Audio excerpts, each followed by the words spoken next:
is up, my people? Welcome back to the channel. I am your boy, Nassim the Dream. Happy 2023. Happy New Year. I hope everyone had a great holiday, was safe, and just enjoyed their time off.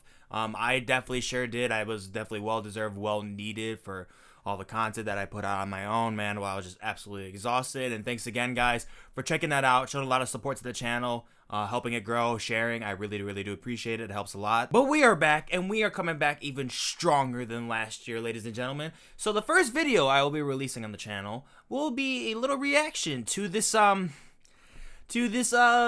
top 50 best album list of 2022 from Billboard, from their staff list. I was a little bit motivated to react to this because while I was looking through, I think I got to maybe like 30%, maybe even halfway through the list, and I was kind of mortified. So I thought it'd make a good video to really react to. Okay, so for their 50 spot, I thought this was kind of questionable to put the Elvis soundtrack on here, but at the same time, it doesn't necessarily feel like, you know, I mean, it's obviously not a score, you know, there's certain things that kind of add into like some of the transitions to the screenplay that kind of feel like a score, but a lot of these are kind of just like, you know, reinterpreted, reimagined Elvis tracks that I think actually a lot of them are really good. This is one I was considering to put on my separate video for my top 5 soundtracks and scores. I don't see the problem with Billboard putting this on their top 50 list, as like, sure, it could be considered an album, I could play through it, but you know, it is very mixed. There's just a lot of people that kind of like this, no one necessarily owns to this album, not even Doja Cat, who probably has the best song on here, Vegas.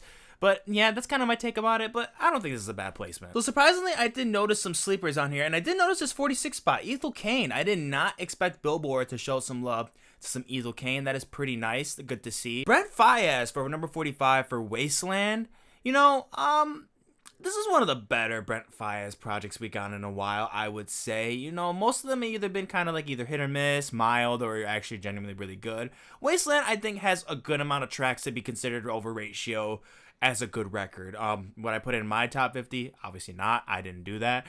But, you know, I might have to revisit this album to really understand their opinions about it based off reading of this little short paragraph on, like, their opinions about it. So, I mean, either way, not a bad placement. This is why I wanted to make the reaction. Number 43, Charlie Puth, Charlie. You're saying it's better than Mitski's album, you're saying it's better than Brent Faiyaz's album, and you're saying it's better than Ethel Cain's album. That is just not true. This album is absolutely garbage. It's debatably, you know, it could have been on my top worst albums. It really could have. It is just terrible. Charlie is just really just dragging through the mud on this album. Like, there is nothing likable, hardly anything enjoyable on this record. Like, this is just a disgrace to be putting on your list right here. This is not a good look, man. You're gonna, dude, I haven't heard anybody even shimmer about this album. This is just not a good look, my guy. See, things just don't make sense with this list, because then all of a sudden you have Alex G, God Saves the Animals, which is actually a decent record. Like, it's actually got a really amount of good singles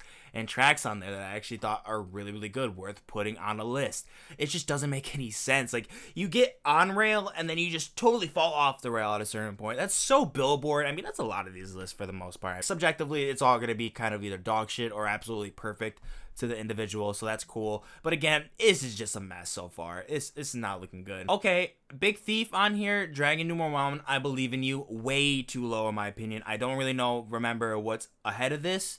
I do remember one album, and it's definitely not better than this one. But yeah, way too low on the list. But it's a great record, though. It is an absolutely amazing record. At least they have it on their list, if I'm going to be somewhat optimistic. But no, bad placement. What is this bullshit list, man? You're putting Future on here? This album was dookie in the booty. No, it is not better than those records, dude. You're absolutely insane. You lost your mind. Like, behind the scenes, they say like they don't, you know, like that they don't prioritize and mainly look at, you know, the plays. But it seems like they do when you put albums like this on the list, because it's just trash. And this is it. You put this on, this is absolutely Dick Rider energy. Drake, honestly, never mind, at number 27. I don't even want to talk about that. I honestly don't even want to talk about that. That's embarrassing. Okay, and then at number 25, FKA Twixt Capper songs. Like, Elements, like, miles better than those records. This Orville Peck album was honestly not too bad. Not that crazy for him, but honestly, it was enjoyable. I had a fun time with it. But dude, no. Again, I could see this being a little bit too low. I just Just because I already know what it's going to be ahead is not going to be that great. It's just because this list is already on a terrible start. So you're blowing my mind again. Now we're back on rail. You have Silvana Estrada for Machita on 24. You make no sense, Billboard, honestly. What the fuck? I can't believe a lot of people actually really think this Charlie XCX album is like this good. You know, I don't think it's that bad. Like when I reviewed it, I gave it around like a 70%. I enjoyed the record, and some of the songs, you know, I didn't really necessarily care for at the time. I do like a lot now, but as an album, I can't really get through it that smoothly.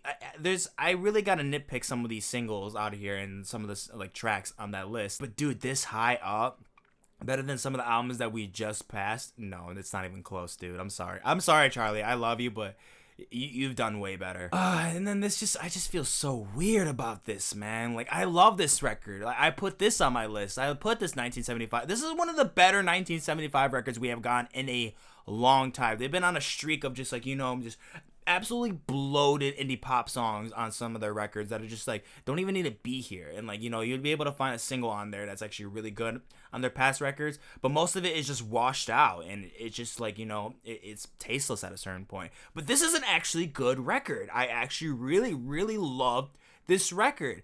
Again though, I think it's too high for the albums that you put on their list. It's just too high. I really do think that. But you know what, I love this album, so like, it's cool. It's on the list. I'll accept it, I guess. You really put Romeo Santos. You're dick riding. You really want to put Romeo Santos on here?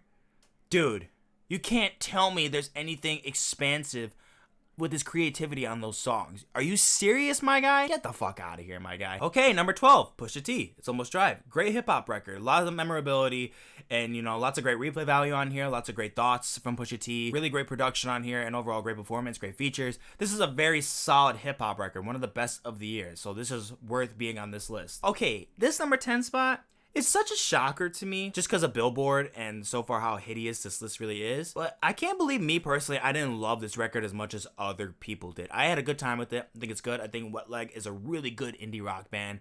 You know, they're really dope, especially live. Like, they really know how to play. They're sick.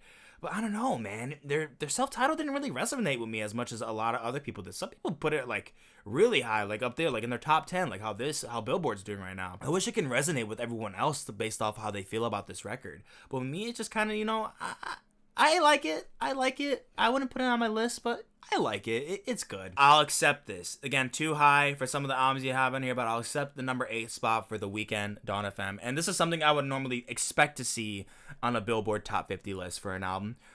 You know, it's an amazing Weeknd record. It's a great experience, you know, and especially reevaluating my thoughts about the record, I felt kind of weird about it. I feel like I kind of underrated it just a tad, just because I was really thrown off about how some of the tracks really felt on there, especially with the redesign and remixing of Take My Breath Away. I kind of didn't really like how it was like, you know, elongated and extended like that. In terms of an experience of you know, playing an album and like, you know, how he's really trying to, you know, give you this sort of experience that makes it feel like you're actually like being played, especially how he demonstrated on, you know, the Amazon Prime special, you know, how it's being demonstrated in like a live show on a turntable. So in that perspective, I rethought about how I felt about it, and you know, I actually do enjoy that. I think it makes it very distinctive, a little bit more special, and a little bit more theatrical for the album. So that made me think about the album a lot more, and especially thinking about more of the tropes and, you know, concepts about like, you know, The Weeknd and Purgatory that really like, you know, readjusted my mindset. Probably one of the better placements from this list so far, so I'm a little bit more satisfied so far. Yeah, this doesn't surprise me at all. Steve Lacy with Gemini Rights for number 7. A lot of people love this record. Again, another one that I think is an honorable mention that I want to talk about, but a lot of people really love this record. Better than The Weeknd? No. It's a flat out no. It's not better than a lot of these records that we already see on here. It could be better through a perspective, better than the 1975's record, but me personally, I wouldn't say so. But I kind of have a soft spot for the 1975, so I guess you could say there's a little bit more like I'm leaning to more biasy. But this high, you're viewing off the TikTok hype, man. There's too much TikTok hype. That's what you're kind of like, you know, reviewing and like ranking some of these albums by. So it's kind of obvious that you're already really digging more into that popularity aspect. But yeah, no, I guess it's okay. I think it'd be fair to be put on this list, but it should be way lower. I'd say like maybe, you know, lower in like 25 or like maybe like you know, maybe I could see like in the 30s or something like that. Okay, so number 6, I expected this, Harry's House. I'm honestly surprised it's at number 1. But you know, is it one of the more intricate, complex, you know, well thought out pop records of the year? No, it's not. But is it really fun? Is it a lot more expansive and, you know, just a bit more creative and just better songwriting from Harry? Oh, absolutely. I think it's a great improvement from his past other records. You know, I really loved Fine Line. That was kind of the pinnacle for me where I'm actually, you know, on the Harry Styles wagon. And then this record really capitalized on here, you know. It's really strong for the very first half of the record. So some of it sort of towards the end can get a little bit lukewarm. But I do like this record a lot. You know, I think it was worth some of its replay value, some of its hype. And, you know, I like some of like the money and popularity that really went into Harry, especially with him like selling out in really big arenas. You know, it makes sense. I think he's worth it. I think he has a talent. And I think this is a really big upgrade from Fine Line for sure. And I would love to see where he goes in the future. Oh, thank God. Something I can really see at the top 5, like really, really see. Kendrick Lamar, Mr. Morale, and the Big Steppers. Like, do I need to explain to you why this record is absolutely amazing?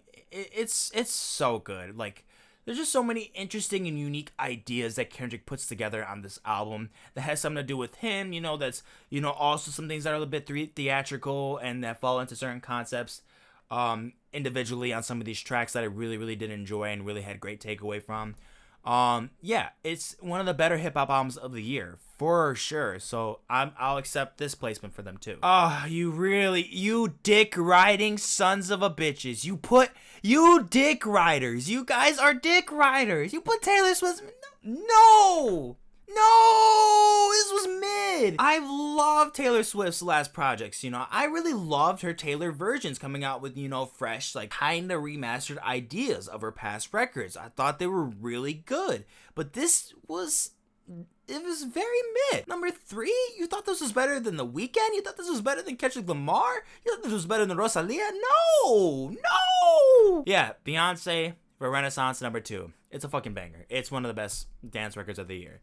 Beyonce just kills it. You know, she's a G.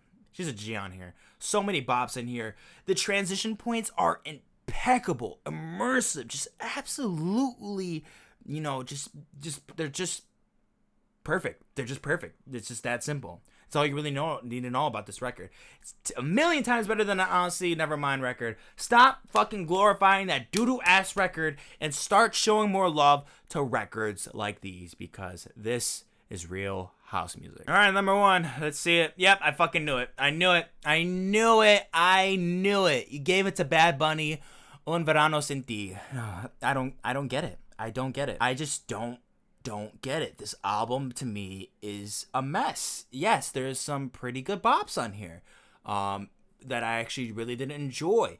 But I just think overall as a record, it is very messy. Some of these songs sound unfinished. Some of the production sounds out of whack sometimes.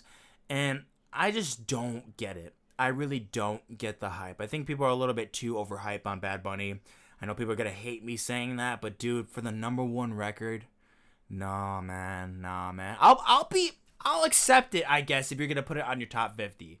I'll accept that. But for your number 1, man, over these records, I don't get it. I just don't get it. I'm sorry, guys. I can never understand that. But yeah, that's what I really wanted to just look at for this list, because I thought it was so atrocious when I was looking at it on New Year's Eve. So I thought I came up with the idea, like, you know what, let me just react to this, because I think it'll make a good video. But yeah, guys, that's how we're going to kick off 2023 with this reaction of this pretty mediocre top 50 list from Billboard. Let me know what you guys thought of this list down below. Don't forget to like and subscribe for more content. It really helps out the channel. I really appreciate it. Be in tune for more videos coming up this week, guys. I'm very excited to get this year kicked off with some more videos, more content, and better ideas. So stay tuned. Catch you in the next one.